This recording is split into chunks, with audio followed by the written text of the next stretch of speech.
In this episode of Spiritual AF Sundays, we're going to talk about the importance of loving oneself. For that, we're bringing on yoga and meditation teacher, poet, and author Zach Beach to help us understand the concept of self love.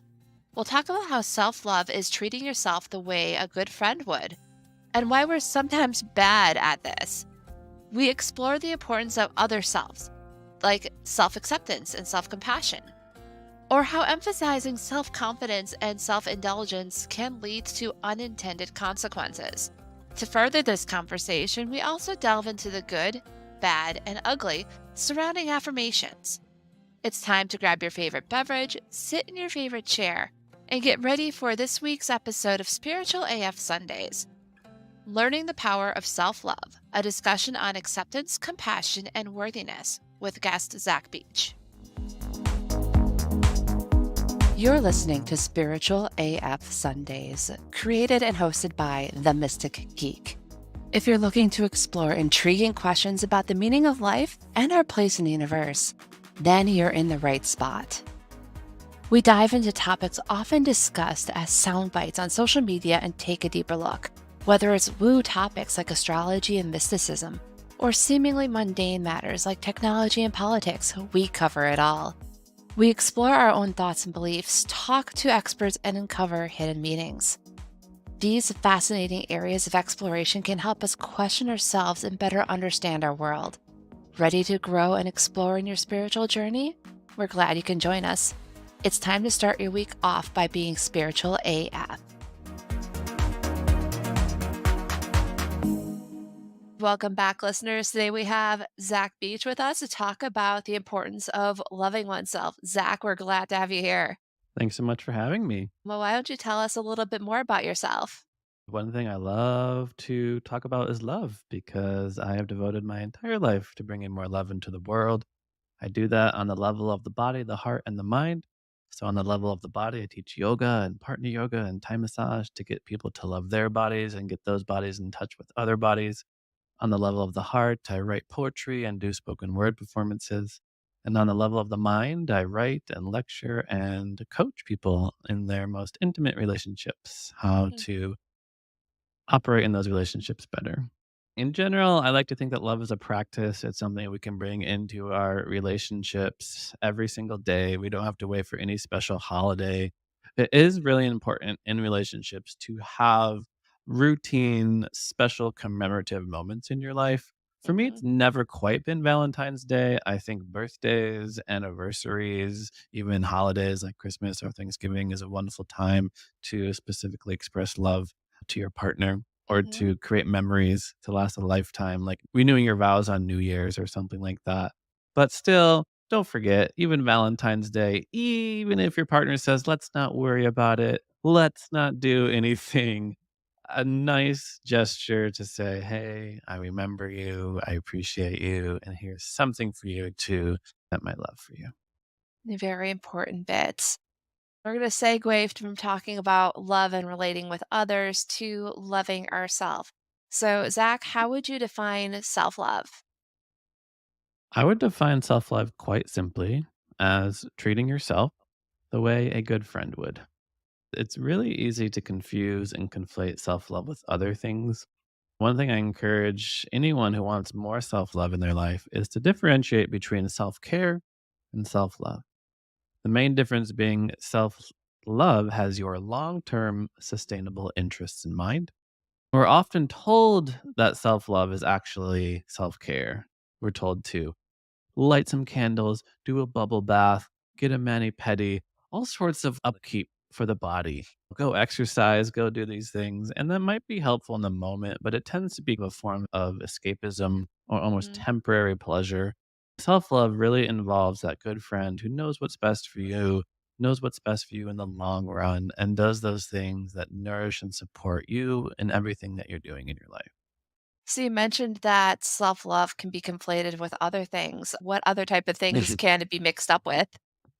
Another thing that self love can be confused with is self indulgence, Mhm. which is almost self care taken to an extreme. So, the difference between self love and self indulgence, I sometimes say, is like having a cupcake for dinner or a cupcake after dinner. Self indulgence is having a cupcake for dinner. Again, not having your long term sustainable interests in mind, but self love is having a cupcake after dinner. And what I mean by that is self love is compassionate and empathetic. And it Hmm. recognizes that you're a human being.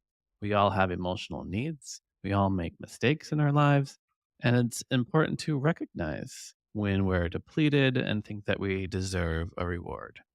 And it's important to maintain our long term interest in mind. So continue to eat a nourishing, healthy dinner with plenty of fresh fruits and vegetables. But recognize after a long day, you deserve a break. You deserve pleasure. Hmm. You deserve happiness. You deserve enjoyment. Really, it's still maintaining your most fundamental needs as a human being. You use the analogy of self love as like having the cupcake after dinner, which I adore that image. What else can self love look like? Self love can look like a lot of things. It could look like taking a few breaths, putting one hand on your heart, and telling yourself that it will be okay. Believe it or not, the things that we do for other people in our lives to make them feel better, like rub their back and tell them it's going to be okay, we Hmm. can do those things for ourselves too. Self acceptance and self compassion are important components of self love. Recognizing that there's nothing wrong about you, we can stop shoulding on ourselves, as you might have heard, telling us we should be a certain way or should respond to a certain way in situations in our life. It's accepting of all that we are, which is another important distinction to be made about self love and something like self esteem, because self esteem is generally thinking of yourself as a good person. And it can be helpful in a lot of cases. But with self-esteem, it's easy to get knocked off our pedestal, right? We wanna think of ourselves as generally positive, and then maybe we respond in a certain way, or we get a bad report from a coworker about our Hmm. performance, and then suddenly we feel really bad. Self-love recognizes that we're imperfect human beings, we're going to make mistakes, and that's okay. And we're still just as deserving of happiness and love and belonging as anyone else, no matter what gets left undone by the end of the day, no matter how messy the house is or whatever is a mess in our lives, we still deserve love, connection, happiness, and belonging. You brought up a couple of times already the whole idea of self love as taking care of yourself as you would take care of a dear friend. Mhm. Why do you think some people don't do that? Why do you think people will treat their friends better than they treat themselves? Mhm. Probably because it's a lot easier.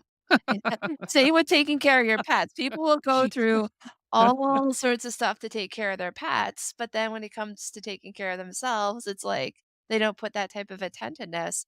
I'm just really curious as why people do that. I'll say it's easier in the short run, but not as easy in the long run. It's easy to look at somebody in our life and we don't have as much of a vested interest in this overall person's well being because we're still numero uno in our own lives. So we can do general actions to support and love this person. Oh, my partner is feeling sad. Let me cook them some dinner. In general, it's easy to extend love to other people because it's just a natural, outgoing expression of our love. And it doesn't as much turn the attention on ourselves, which is really one of the hardest things we can do. I teach a lot of meditation, and just getting somebody to spend 5 minutes listening to their breath, watching their thoughts. They're like, I'm pretty sure I have to check my email by now. Can we do this later? Like, just that U turn back to ourselves is really challenging. I say that because I'm not a big fan of that cliche that you can't love others until you love yourself. Lots of people really easily, openly express their love for other people. And at the end of the day, they're really depleted because they've been giving love to others, but not themselves. However, in the long run, self love will make your relationships better, will make your relationships a little bit more high quality. People who do have a high level of self love are more often able to request their wants and needs in the relationship, right? If I'm not treating myself very well and you don't treat me very well, I'm like, that's just the way things are. But if I recognize I deserve love and belonging and deserve to be in a relationship with love and belonging, I'm much more likely to express my wants, to put up healthy, life serving boundaries in my relationship, to tell my partner how they're meeting my needs or aren't meeting my needs, and Mhm. general things like this. So, in the long run, self love will serve your relationships, which again is one way to trick people into loving themselves because we so much want to love others. It's like a good way to love your partner, love yourself. That's important. You talked also about self-esteem as well as part of it, and it's more like how self-esteem can support self-love, but it can also be a trap in that we focus so much on being good that the mistakes can cause issues.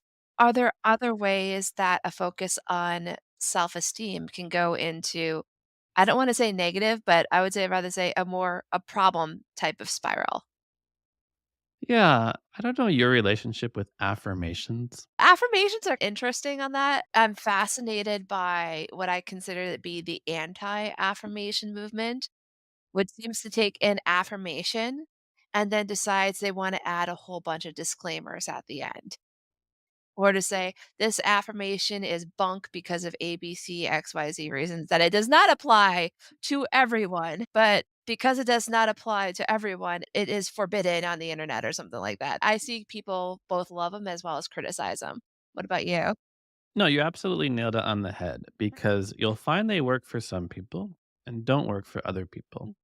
And in general, it's because if you think of yourself as beautiful, you see an affirmation that says you're beautiful, you think, awesome. If you don't think of yourself as beautiful, and then you see an affirmation that says you're beautiful, you'd be like, oh man, should I be feeling beautiful? Something must be wrong with me. I can't live up to this affirmation that I'm Mhm, supposed to just say and automatically feel better. So, in general, mhm, affirmation makes good people feel better and people that feel bad about themselves feel worse because it sets up a standard that they then measure themselves to. They're shooting themselves, they don't quite mhm, make it there. So, this is where self compassion and self love is more appropriate because it recognizes, again, the imperfections that we all have, the mistakes that we all make. Sometimes we feel beautiful and gorgeous and we look in the mirror and we're like, you look amazing. Other times we don't. And during those times we're not feeling as good, that's when we can be compassionate to ourselves that this is normal, we're human, and we have emotions. And just mhm, another example of another case where something like self esteem might backfire is the studies show that those who have more self love and have more self compassion are more likely to take risks, are more likely to explore new things, to try new things, to apply for a job, even if they know they're not going to get it. Because they know that if they don't get it, or if they make a mistake along the way, or things don't work out as they planned, it's going to be okay. Meanwhile, if you think of yourself continuously as a person who always gets things done and always does the things they put their mind to, and then you don't, you end up feeling really bad, right? Again, you kind of end up getting knocked off your pedestal. So, in general, it's okay to make mistakes, to be imperfect, to have your personality quirks, and you still deserve love and happiness. This whole fear of doing something wrong and how that's tied to our sense of self, where do you think that comes from? There is the old cliche that you walk into your therapist's office and you could even say, oh, yeah, my arm hurts today. And they're like, ah, yes, I see. Tell me about your mother. Yeah, I think I know where you're going with this. Yeah, believe it or not, a lot of the current challenges that we might experience as adults are deep ingrained patterns that happened early on, sometimes even before we were able to verbalize things ourselves. When I say conditioning, or unconscious patterning, a lot of it could be done by our primary caregivers, the mothers, the fathers, the aunties, the uncles, but it could also be done by our culture and our society, right? Studies show that young girls that are more exposed to images in the media of how bodies are supposed to look like end Mhm, up being more critical of their own bodies, right? What's more important than what happened to us is not only how we responded, but how the people in our lives responded. If we did make a mistake, Did somebody respond to us with love and compassion and tell us that it's going to be okay, it's not a big deal? Or did somebody respond to us with judgment and Hmm. criticism and you're a terrible dancer. I never want to see you dancing again. And then it's like, okay, well, I'll just bottle this up and I can talk to my therapist about it in 20 years. Yeah. Therapist, coach, best friend, bartender, all those things. Like we all hear about it sooner or later when it gets unpacked. Yeah. And that's the thing. Intimate relationships will bring up your stuff, and it's for a reason. It's so that you can heal your wounds and grow from them. And that's why, hopefully, in an intimate relationship, you have two partners who recognize their own imperfections and are seeking to help each other become the best version of themselves. And then you can work through your stuff together. With all of that, what are some steps that someone could start taking today to start working on boosting up their self-esteem in a good manner in order to be able to boost up and work on their self-love? I think pausing and breathing is a wonderful step. And also that inquiry, right? What do I need right now? I think whenever we experience emotions we label as negative, like sadness or anger or exhaustion, it's easy to judge ourselves, to think that we shouldn't be experiencing it. But we say that what we resist persists, and Mhm. what we can feel, we can heal. We don't realize that a lot of the emotions that we experience as negative are actually teachers. We can invite them in for tea, as we say, and see what they have to teach us. One of the biggest lessons I found from such a practice as nonviolent communication, which is awesome in relationships, but you can also apply it to yourself, is to look underneath any feeling that you have and see if you can find the need. We say that if there is a need of yours that is being met, it results in a positive emotion. If there is a need that is not being met, then it results in a negative emotion. We can tune into the universal human need that we might be experiencing with any negative emotion. Oh, wow, feeling sad right now. Let me put a hand on my heart. Let me take a few deep breaths. What do I need right now? Mhm. What can I offer myself in this moment? Sometimes it's a walk in nature. Sometimes it's a glass of water or a warm shower. Sometimes it's talking to a friend. Sometimes it's reading a book. Great pieces of advice there. As we start to wrap up, is there anything else that you'd like to share with our listeners today? I do have this book called The Seven Lessons of Love, and one of the lessons is on self love. Part of the lesson is that extending love to ourselves is often the most challenging task, as we've already talked about. I talk about a simple 8 step process that we can bring into our lives to bring in more self love. Many of those steps we've already talked about. We have acceptance, we have compassion. Believe it or not, boundaries is also a step because when you love yourself and you recognize that you deserve to be treated with honesty and respect and care, you'll naturally have life serving, love serving boundaries that you don't want to be crossed. The final step, for example, is spiritual practice, Mhm. which many people listening probably are already doing in some way, shape, or form, but others have certain resistance to. Anything that you can do once a day, once a week, once a year to tune in to the loving nature of your own heart can be really helpful. Another step that I'll just close up with is worthiness, recognizing that you are worthy of love. In fact, you are worthy of all the love that your heart can handle. I encourage anyone not to come up with an affirmation that says, you are beautiful and perfect just the way you are, but to come up with a worthiness mantra, which can be a really simple 1 to 2 sentences. And rather than a blanket positive affirmation, your worthiness mantra is compassionate and understanding. So it says something like, hey, I know sometimes life is hard and sometimes we make mistakes, but even so, you deserve love and happiness, and you are worthy of love and happiness. No matter what gets left undone at the end of the day, no matter what, you are a divine being of love, light, and dancing pattern of color and energy. whatever you want. That's getting deep there. You can make it as flowery as you want or just as grounded as you want. Yeah, But it recognizes that we're perfectly imperfect. perfectly imperfect. Very important statement and very important to recognize on that one. So, how can people find you online? I'm super easy to find. My name is Zach Beach. So you can go to zachbeach.com or type in Zach Beach Love on Instagram, Twitter, or Facebook. Thank you very much for being here. Thank you so much for having me. That was a fun and enlightening conversation, and now I'm needing to remind myself that self love is giving myself a cupcake and making sure that I'm eating more than just the cupcake. I'm glad to have the opportunity to share that discussion with you. There's a lot of talk about self care and self love, and it's important to recognize that they're not the same thing. Remember, self love is about treating yourself the way you treat a close friend would treat you, or how you'd treat that close friend. It's about acceptance and compassion, even when we might not think ourselves as worthy because we messed up. It's reminding ourselves that in those times, things will be okay. Let's pivot to the next two episodes. So, on June 4th, a week from today, we're going to talk about exploring spirituality and morality in video games. And for that, we're going to bring on Jay Rooney, who writes for Game and Word, to talk a little bit more about his experience when it comes to the gaming industry and these types of stories and games.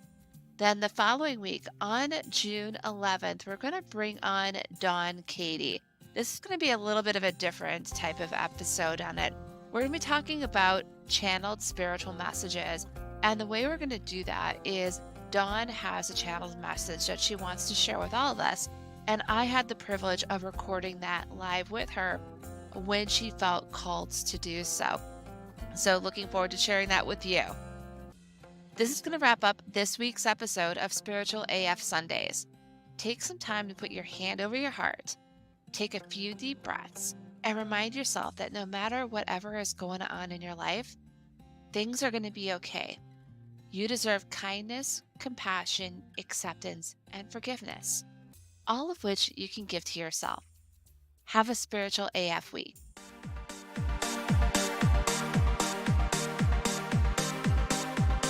Thank you for joining us for Spiritual AF Sundays.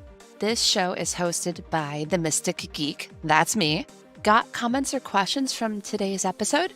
You can either email me at jess@themysticgeek.com or send me a voice message at speakpipe.com/themysticgeek. Don't worry, I'll put the link in the show notes.